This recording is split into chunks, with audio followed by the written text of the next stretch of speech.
O vídeo já vai começar, mas antes, não se esqueça de se inscrever e ativar as notificações.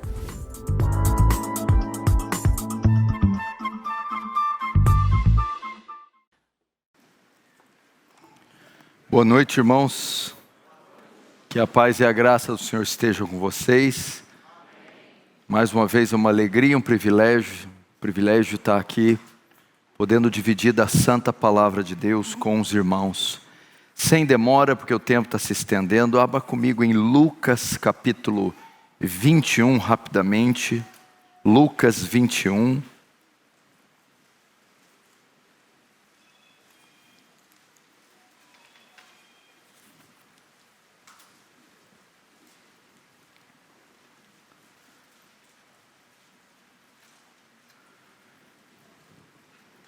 Evangelho de Lucas 21, verso 7, palavras de Jesus. Perguntaram-lhe: Mestre, quando sucederá isso? E que sinal haverá de quando estas coisas estiverem para se cumprir? Respondeu ele: Vede que não sejais enganados, porque muitos virão em meu nome, dizendo: Sou eu. Também chegou a hora. Não sigais, quando ouvirdes falar de guerras e revoluções. Não vos assusteis, pois é necessário que primeiro aconteçam essas coisas, mas o fim não será logo. Então lhe disse: levantar-se-á nação contra nação, reino contra reino. Verso 11, haverá grandes terremotos, epidemias, grava essa palavra, e fomes em vários lugares, e coisas espantosas, e também grandes sinais do céu. Agora vai comigo em Mateus 24. Mateus 24.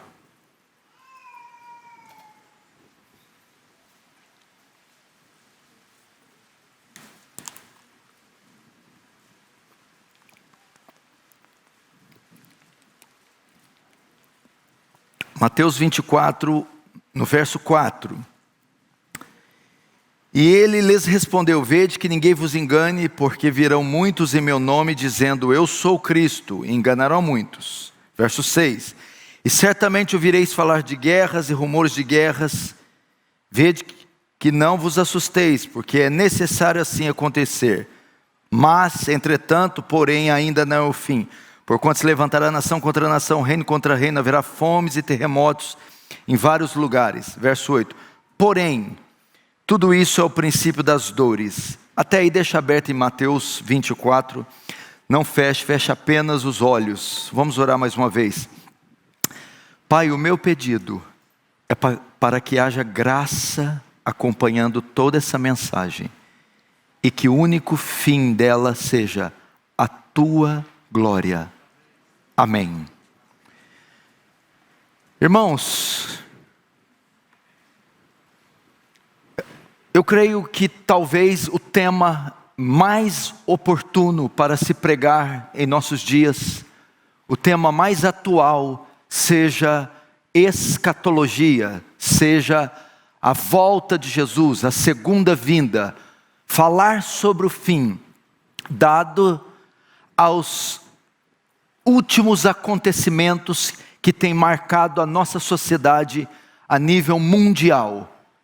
É impossível olhar para os fatos, olhar para os jornais, olhar para os acontecimentos e ignorá-los. É necessário, porque grande parte desses fatos que acontecem no Brasil, em todo o mundo, são fatos que evidenciam a volta de Jesus. Fatos que estão ligados aos sinais da sua vinda. Por isso temos que falar sobre o fim. Na última segunda-feira, aqui no Conexão, Hernandes Dias Lopes falou sobre o fim. Na última consciência cristã que eu estive, o tema foi o fim. John MacArthur recentemente deu uma entrevista e falou sobre o fim. Pastor Erival tem falado sobre o fim. Augusto Nicodemos regularmente tem falado sobre o fim. Leandro Lima tem falado sobre o fim. É um tema para ser abordado, para ser trazido, o fim dos tempos. Esse mundo que você vê, essa era, essa história, vai ter uma consumação, vai chegar num final. Sabemos que haverá este fim. Não é novidade para nós e não é de hoje que falamos sobre isso. A Bíblia tem farto material a respeito do fim. A Bíblia menciona sobre isso, sobre o fim e todos os seus desdobramentos. E nós estamos vivendo um período que dura quase 2 anos, que tem marcado o mundo todo. É o advento do coronavírus, da pandemia do coronavírus, que mobilizou o mundo, que dobrou o mundo, que botou o mundo de joelhos, que fez com que o mundo entrasse em um colapso nas mais diversas áreas.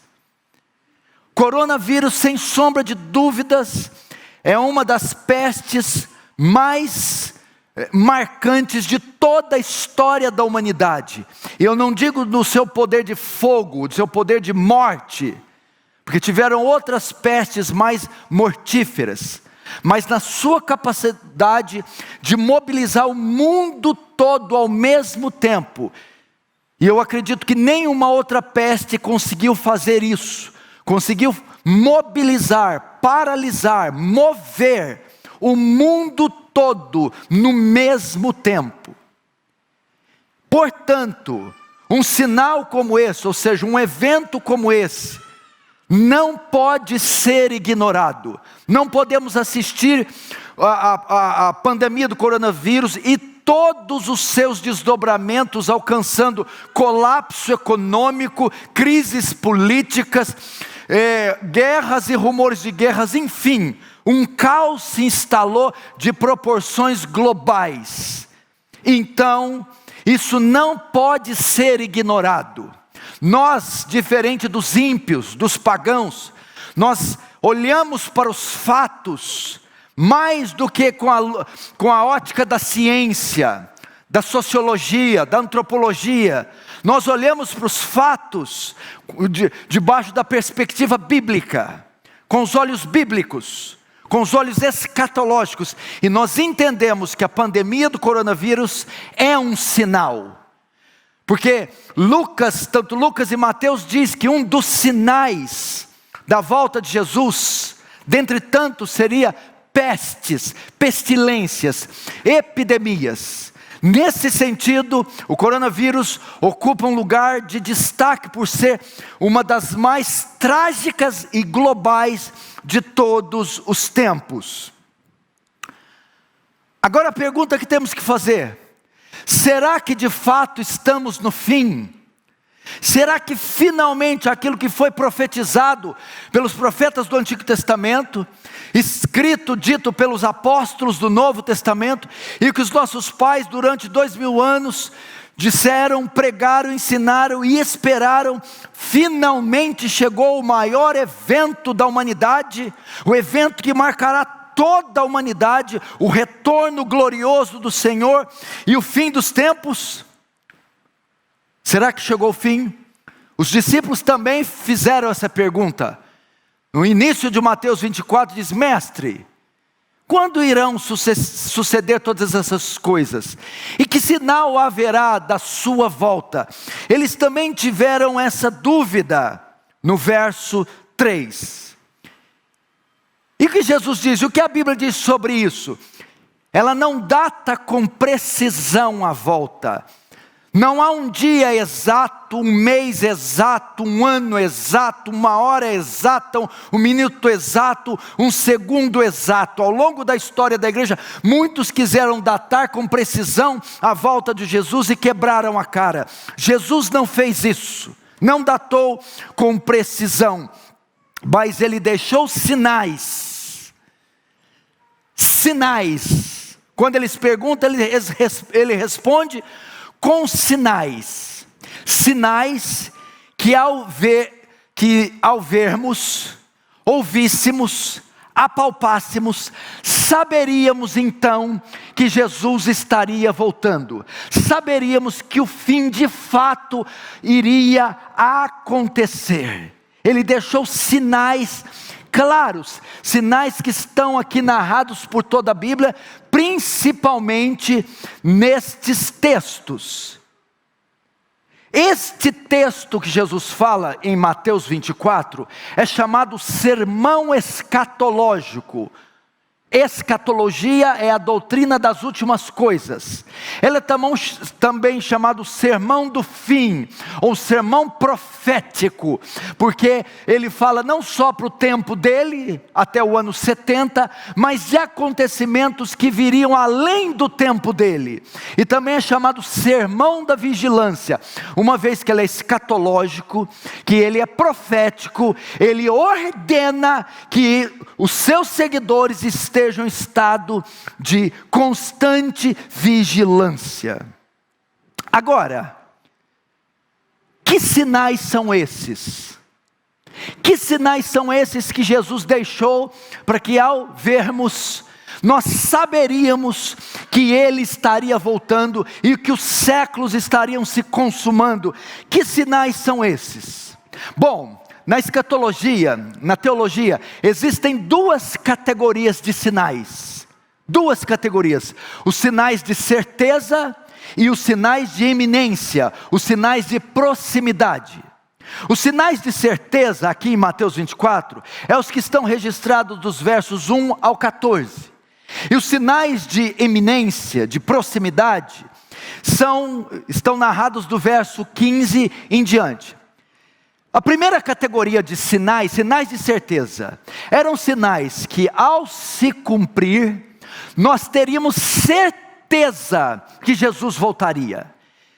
Sinais que ao vermos, nós iríamos entender que tudo o que Ele disse acerca da sua vinda é de fato verdade, de fato se cumprirá, é certeza que Ele vem, não é mentira, não é um conto, de fato Jesus virá. E que sinais são esses? Guerras, rumores de guerras, fomes, todas essas coisas estão na primeira categoria de sinais de certezas. E eu quero destacar um desses sinais. Do verso 13 e 14, ele menciona da guerras, rumores de guerras e pestilência.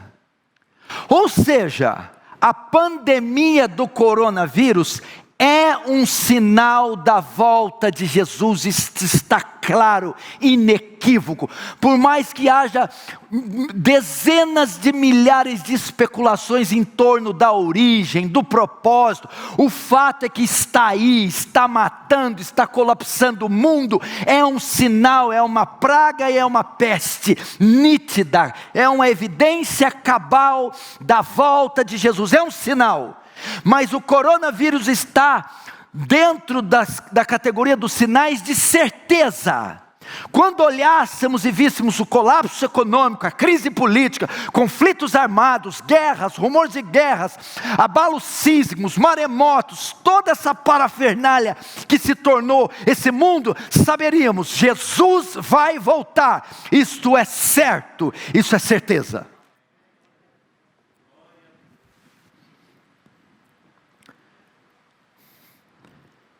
E muitas pessoas, quando olham para esses sinais, como foi o tsunami da Indonésia, o outro que teve no Japão, esses conflitos armados, desde a Guerra do Golfo, do Vietnã, ou da Segunda Guerra de Adolf Hitler, imaginava-se que era o fim ao ver aqueles sinais.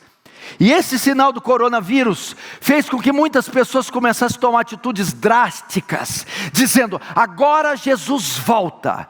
Entretanto, você precisa entender que mesmo uma praga desta proporção, que traz todos os desdobramentos em outras áreas da sociedade, sim, de fato é um sinal do fim, mas ele é o sinal de certeza, porque o verso 6 diz assim, de Mateus 24, e certamente vireis falar de guerras, rumores de guerras, vede não vos assusteis, porque é necessário assim acontecer, porém, ainda não é o fim. É um sinal, não é um sinal que Jesus está próximo, é um sinal que é certo que Jesus vem. É certa a sua vinda. Tudo que ele disse vai se cumprir. Porque o texto diz, quando vocês virem todo esse colapso, não assustem. É necessário, porém, ainda não é o fim. Então esses sinais que nós estamos vendo, estão na categoria dos sinais de proximidade. Agora há uma segunda categoria de sinais da volta de Jesus. São sinais de proximidade. Sinais que ao vermos, saberíamos que agora está próximo, está pertinho, agora ele volta. Sinais de iminência. O que é iminência? Um retorno abrupto, rápido. E Jesus deixa essa categoria de sinais, para que quando a igreja percebesse, os visse, então ela saberia com precisão, agora o fim chegou.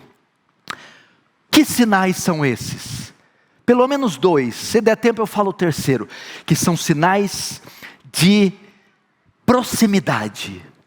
O primeiro sinal é a apostasia. Paulo, falando aos Tessalonicenses que estavam com dúvidas quanto ao retorno de Jesus, achavam que ele já tinha voltado, porque uma carta estava circulando dizendo que ele veio, e os cristãos estavam tristes porque não contemplaram a vinda de Jesus.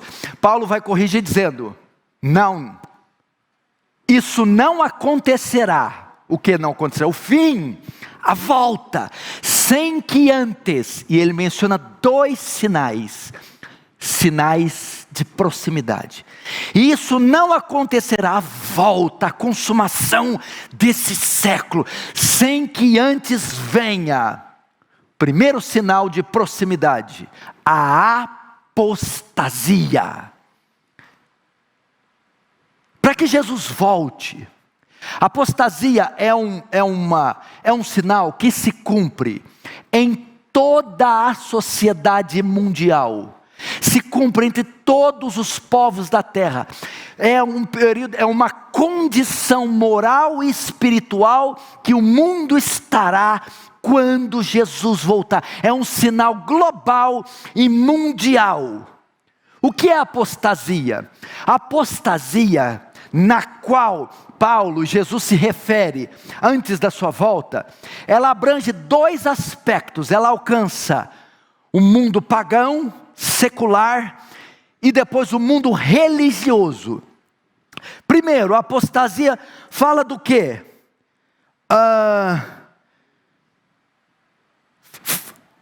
Ela aponta para um declínio moral da sociedade. Mateus 24 diz que por se multiplicar a iniquidade, o amor de muitos se esfriará. Jesus voltará em um tempo que os padrões morais estarão tão baixos, tão asquerosos, tão profanos. O homem se sujeitará a coisas absurdas. Nós temos um exemplo disso. Antes de vir o dilúvio, a volta, o fim, aconteceu o quê? A corrupção do gênero humano, e toda a sorte dos pensamentos do homem era só má continuamente. Vai chegar um período da nossa sociedade que a degradação moral estará tão grande, que o padrão moral estará num nível tão baixo, que seria inimaginável ver isso. É um dos sinais da volta de Jesus, a corrupção do gênero humano. Blasfêmias, abusos, orgias, bacanais. Uma outra amostra disso é Gênesis 18 e 19, quando choveu fogo e enxofre, é um tipo do fim. O fim precedeu o quê? A corrupção moral de Sodoma era tamanha, que os moradores quiseram abusar sexualmente de anjos. E a nossa sociedade está caminhando para uma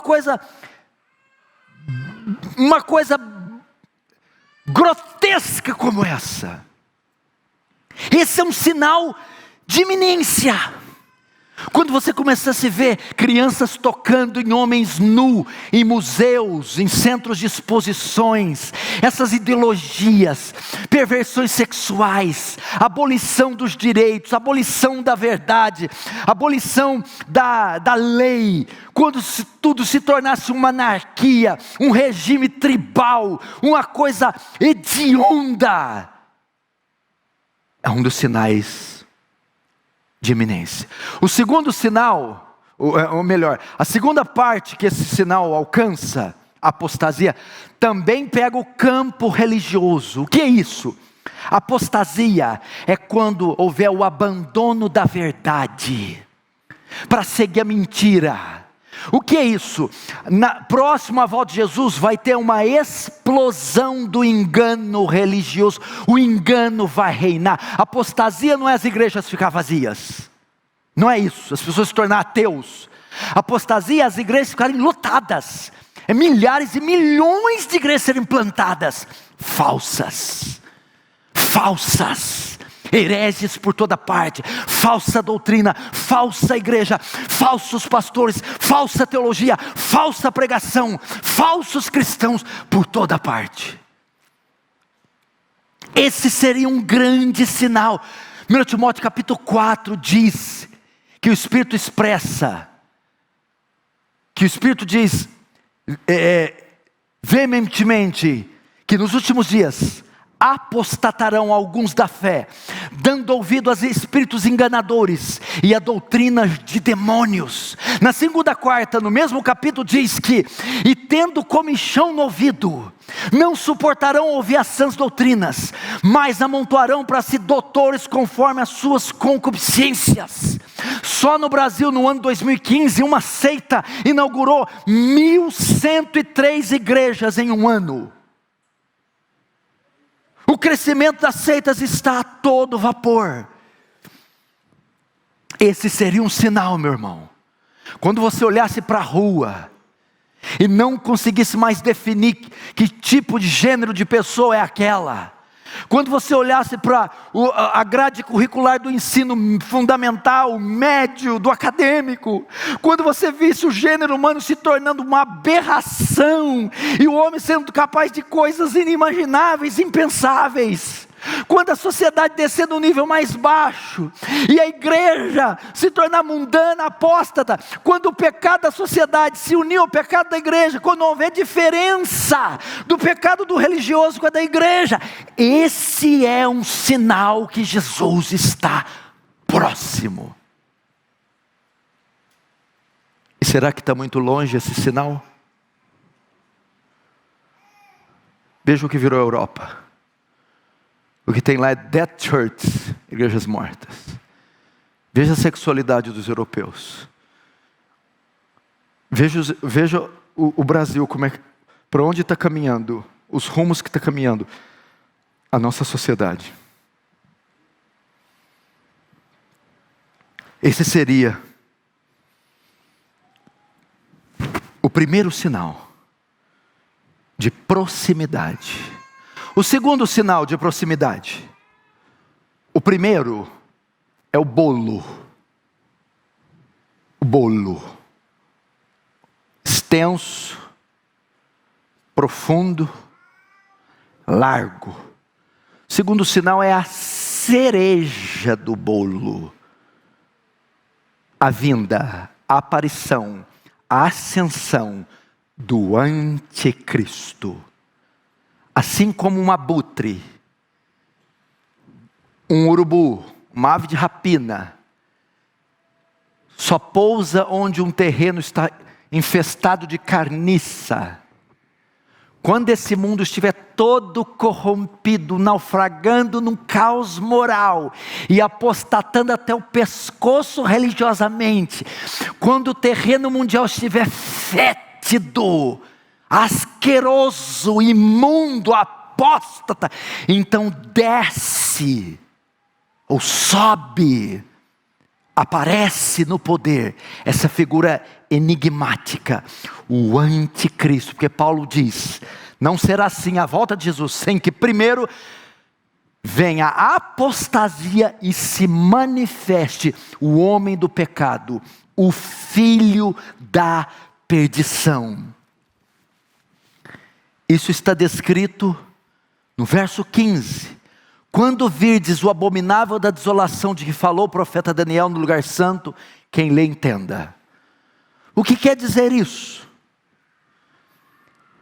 Quando virdes o abominável da desolação no lugar santo. O lugar santo aqui fala do templo, o templo de Salomão. Quando vocês virem a abominação da desolação, algo abominável dentro do templo, então o fim chegou. Como que se interpreta isso aqui? Quando algo abominável entrar no templo, profanar o templo, é um grande sinal que Jesus volta. Essa palavra, essa profecia se cumpriu de 3 formas, de 2, e vai cumprir na terceira. Primeiro, no século II antes de Cristo, com o Antíoco Epifânio, que invade Jerusalém, entra no templo, edifica um altar e sacrifica vísceras de porcos. O porco é um animal imundo para o judeu. Então ele profana o abominável da desolação, entrou no templo e profanou o templo, servindo animais imundos. A segunda maneira de se cumprir aquele versículo que Jesus está dizendo, foi no ano 70, quando Tito invade Jerusalém e destrói, saqueia, põe fogo no templo, abominável da desolação. Entretanto, Jesus vai mais longe, porque o profeta Daniel, quando ele escreve o seu livro e as suas profecias, ele fala para tempos além do dele, tempos de Cristo e tempos além de Cristo. Quando virdes o abominável da desolação, aponta para um terceiro evento, o templo. Algo abominável vai entrar no templo, mas não tem jeito mais de entrar, porque o templo foi destruído, e não vai ser construído mais, até foi, né? Mas aqui do lado, tinha que ser no Brasil, né? Eu não dou conta disso não. Eu já perdi até o fio da meada para pregar. Eu lembrei do templo. Está aqui, ó. E até tem um anticristo lá. Falseta, mas tem lá. Fraquinho. Anticristinho. Está lá. A coisa que saça. O que é isso? Como é que algo abominável vai ser profanar o templo se o templo foi destruído? Veja só.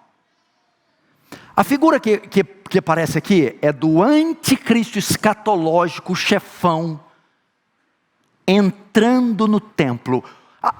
A escatologia dispensacionalista entende que para se cumprir esse texto, vai ter que ser reconstruído um terceiro templo em Jerusalém. Então o anticristo sobe no poder, invade e faz de Jerusalém capital da adoração a partir do templo.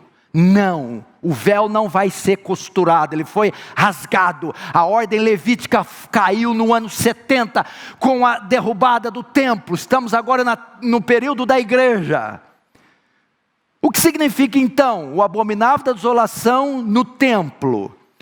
Quando no Novo Testamento, quando Paulo fala templo, ele usa a palavra grega naos. Todas as vezes que se refere a templo, ele fala naos. A palavra naos se refere à igreja. Jesus diz: quando vocês virem o anticristo tomando controle, a liderança da igreja, porque a Bíblia diz: o filho da perdição, o qual se assentará no templo, parecendo ser Deus. O que é se assentar no templo? Se ele foi destruído, vai ser reconstruído? Não, quando o anticristo tomar o controle da igreja visível, física, mundial, quando ele se denominar chefe da igreja apóstata, mundana, então vocês saberão que o fim está próximo. Essa é o segundo grande sinal de iminência: a ascensão do anticristo, o abominável da desolação, da que falou o profeta Daniel. Agora, quando sucederá isso? Quando é que o anticristo vem? Preste atenção. Daniel profetiza 70 semanas. Essas 70 semanas marcam um período do cativeiro até a volta final de Jesus. O fim dos tempos. Ele vê além desse mundo, até para o outro mundo. Das 70 semanas, já se cumpriram quantas? Nós estamos nesse momento na última semana de Daniel, na 70ª semana é que nós estamos vivendo. 70 semanas. Só que no livro de Apocalipse é citado um tempo, 2 tempos e metade de um tempo. O que quer dizer um tempo, 2 tempos e metade de um tempo? 1 mais 2, 3. Mais metade de 1, 3,5. 3,5 é metade do quê? 7. 7 é o número do quê? De uma semana. Uma semana tem quantos dias? 7. 70 semanas. Metade de uma semana é quanto? 1 tempo, 2 tempos e metade de um tempo. 3,5. Daniel diz que a última semana seria dividida no meio. 3,5 para um lado, 3,5 para o outro. Portanto, nós estamos na última semana, na 70ª semana de Daniel. Agora, em qual das 2 metades? Em qual período da última? Nós estamos na primeira metade da última semana. Estamos na última, mas como ela foi dividida em 2, estamos na primeira metade. Essa primeira metade é destinada ao quê? Como eu sou de escatologia amilenista, eu não creio no milênio literal. Paulo não falou de um milênio literal aqui na terra. Jesus não falou em nenhum dos evangelhos de um milênio literal de 1000 anos aqui na terra. Os outros apóstolos não falaram. O Novo Testamento não fala de um milênio literal na terra. Só uma menção disso em Apocalipse capítulo 20. Significa que é uma linguagem simbólica. A primeira metade da última semana é o milênio. O milênio é o período do reino de Cristo, que vai da primeira à segunda vinda do Senhor. Nós estamos exatamente no milênio. E ele começou quando Cristo veio na terra, morreu e ressuscitou. É o período destinado à igreja, ao avanço do reino, à pregação do evangelho, às missões transculturais. É o cavalo branco, é Cristo, o reino e a mensagem do rei. É isso que nós estamos vivendo. Não faz sentido o milênio literal depois da vinda de Jesus. Redimidos morando aqui com ímpios. Vai haver 2 ressurreições. Não faz sentido. Porque o Apocalipse é simbólico, não é literal. Vi um cordeiro com uma espada saindo da boca. Era um carneirinho com a espada lá? Era Cristo e a espada era a palavra. E o anticristo? A última metade. Nós estamos na primeira metade da última semana. Então, chegará a última metade da última semana, o fim do fim. Se a primeira metade é destinada ao avanço do reino, ao período da igreja, a segunda metade é destinada ao anticristo. E é o período que nós chamamos a grande tribulação. A grande tribulação. É o que o texto diz, verso 21. Porque nesse tempo haverá grande tribulação, como desde o princípio até agora não tem havido, nem haverá jamais. Irmãos, esse é um período destinado para a ascensão do anticristo. E por que Jesus associa a ascensão do anticristo com uma grande tribulação. A palavra tribulação não tem nada a ver com ímpio. A igreja não passa a grande tribulação, não, a igreja não passa as taças da ilha, do juízo. A tribulação a igreja passa, porque a palavra tribulação quer dizer provação, teste. Ímpio não é provado, não é testado. A grande tribulação é um período destinado para que o anticristo persiga a igreja, hostilize a igreja, martirize a igreja, encarcere a igreja. O anticristo na última semana final desencadeará a maior perseguição já vista sobre a face da terra, sobre os cristãos. E o verso 22 mostra a intensidade da grande tribulação ou da perseguição do anticristo. Verso 22. Não tivesse aqueles dias sido abreviados, ninguém seria salvo. Mas por causa dos escolhidos, tais dias serão abreviados. Sabe o que Jesus está dizendo? A primeira metade durou quanto tempo? Começou com a vinda de Jesus. Não terminou ainda. 2021 anos. Primeira metade da primeira semana. Se a segunda metade do anticristo for mais 2000 anos, não sobra ninguém vivo. Que o que Jesus fez, se aqueles dias não fossem encurtados, diminuídos, a perseguição, as atrocidades, meu irmão, o anticristo vai promover um culto de adoração a Satanás. Ele vai se declarar Deus e vai arrogar a adoração para si. Vai ser um tempo de caos nessa terra, de escuridão jamais vista. O culto ao demônio será promovido, estabelecido. A Bíblia será banida dos púlpitos. Vai ser proibido mencionar o nome de Jesus. Vai ser um período terrível, marcado por intensa perseguição. Agora o que tem que ficar para nós assim, tudo bem, pelo que o Senhor disse, sinais de certeza e de iminência. Nós estamos no de certeza. Então, a gente não viu, bom, a apostasia está aí, mas não está aquela catinga ainda, aquele fedozão que o Senhor falou, está fedido, mas está dando para suportar. E esse homem do pecado não apareceu. Então quer dizer que nós estamos na primeira metade. Aí vai vir a segunda, menor, destinada para o anticristo, para a grande tribulação.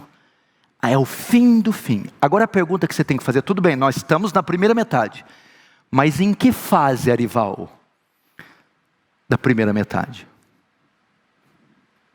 Eu acredito, meus irmãos, que o cenário mundial, principalmente com a chegada desse vírus, está se desenhando um período que parece que estamos chegando no final da primeira metade, quase fazendo a transição para a última metade. Sim, nós estamos na primeira, mas me parece que ela está bem próxima de terminar, porque o quadro está sendo pintado, apostasia. E tudo está sendo preparado para um cenário onde um líder mundial, político, militar e religioso governe. Já estou terminando, não fique nervoso. Agora, que relevância tem isso? Qual o sentido dessa pregação? Hoje, o que nós estamos vivendo, já vimos furacões, guerras de tudo quanto é sorte. 2 guerras levaram mais de 100 milhões de pessoas. Terremotos, tsunamis, pestes. Estão acontecendo. O que Jesus diz? Verso 8. Porém, tudo isso que está acontecendo em Brasília, nos Estados Unidos, no Afeganistão, tudo isso que está acontecendo na ciência, na tecnologia, é o princípio das dores. Preste atenção, gente. Jesus não arrota palavras sem sentido. O que ele quis dizer com o princípio das dores? A pandemia do coronavírus, esse colapso político, econômico, esse negócio, meu irmão, a terra está surtada. Estes sinais, para Jesus, são chamados princípio das dores. O que esse termo quer dizer? Ele está extraindo esse termo de uma grávida. Ele fala de dor de parto. A ideia é de uma grávida. Ela está grávida. Quando ela sabe que vai dar à luz? Ela não sabe, ela está grávida, a barriga está ali 7 meses, 8 meses. De repente, ela sente uma contração. Isso é a dor de parto. Quando ela sente, ela, opa, vai nascer. Não é assim? Aí o que vai acontecendo? Vai aumentando as contrações, até que vem o parto. Entretanto, a mulher está grávida. Ela está lavando a louça e sente uma contração. Quando ela sente a primeira contração, significa que vai nascer aquela hora? Não. Significa o quê? A certeza que vai nascer, mas não aquela hora. Jesus está dizendo o quê? Esses sinais são as primeiras contrações. Estou ali tranquilo, coronavírus, guerra política, tsunamis, furacões. Opa! Significa que Jesus vai voltar agora? Ele diz no 6, ainda nem ao fim, é uma contração. Só que quando a mulher sente a primeira contração, o que ela vai fazer? Ela vai se preparar. Ela sabe, ela tem certeza que vai nascer. Só que ela sabe que não é naquela hora, mas que vai. Ela vai fazer o quê? Ligar para o marido, agendar com o médico, preparar a equipe, levar o enxoval. Ela vai se preparar para o parto, que foi anunciado com a primeira contração. O que o Senhor está nos dizendo? Todos esses sinais à nossa volta, que podem estar fazendo a transição da a primeira metade para a última, é para que nós nos preparemos. A igreja tem que se preparar. O parto está chegando. Jesus está voltando. Os séculos vão se consumar. Essa era terá um fim. Maranata, ora vem Senhor Jesus. E eu estou deixando esses sinais, contrações, para que vocês se preparem para o parto. Essa é a palavra. Essa é a palavra. É isso que nós temos que colocar. Porque a volta do Filho do Homem será semelhante aos dias de Noé. Comiam, bebiam, compravam, vendiam, casavam-se, davam-se em casamento. Quando veio o dilúvio, todos os levou. Parece que nós não estamos vivendo a luz da realidade da volta de Jesus. A luz da brevidade da vida. Você já viu quantos anos você tem? Você já viu as dores que apareceram no seu corpo? Você já viu como estão seus pulmões, seus rins? A brevidade da vida, a vida passa como um sopro. Segundo, a morte súbita. Você sabe se é o último sermão que você vai ouvir. Você está se preparando para a vida breve, ou para a morte súbita, ou para a volta de Jesus. Temos que andar à luz dessas 3 realidades. Primeiro, a brevidade da vida. A vida passa como um sopro. Segundo, a morte súbita. Podemos morrer a qualquer momento. Terceiro, viver tendo em mente a iminente volta de Jesus. Jesus vai voltar. Jesus nos manda nos preparar. Essa é a ideia.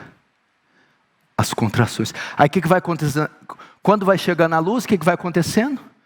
Aumenta a contração em espaço de tempo e em intensidade. A primeira dá numa hora, a segunda 1 hora depois. A terceira meia hora depois, mais doída que a primeira. E perto do parto, várias contrações e doídas. Os sinais vão aumentar em número e intensidade. Veremos abominações nesse mundo.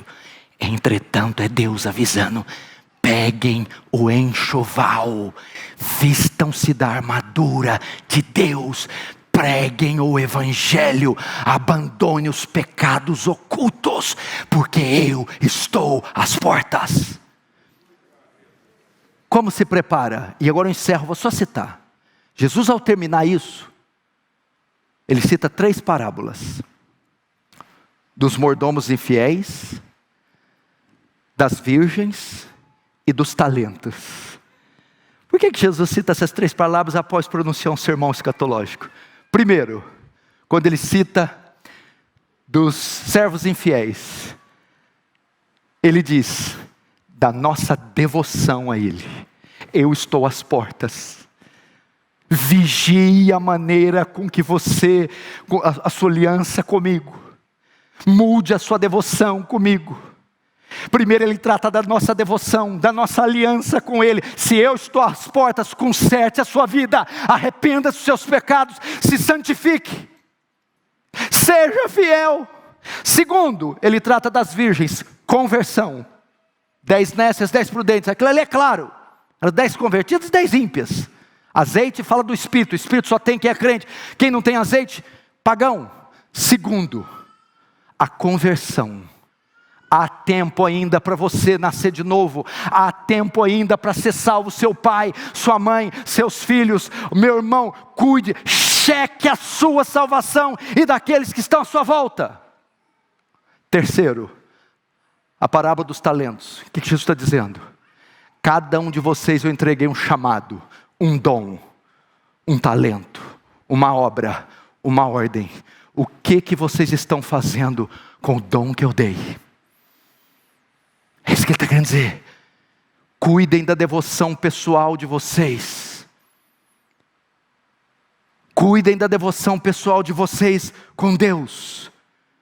Cuidem da conversão de vocês e dos seus familiares.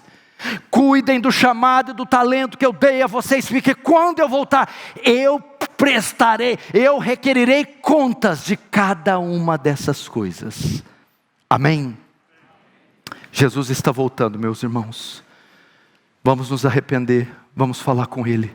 Feche os olhos, curva a sua cabeça.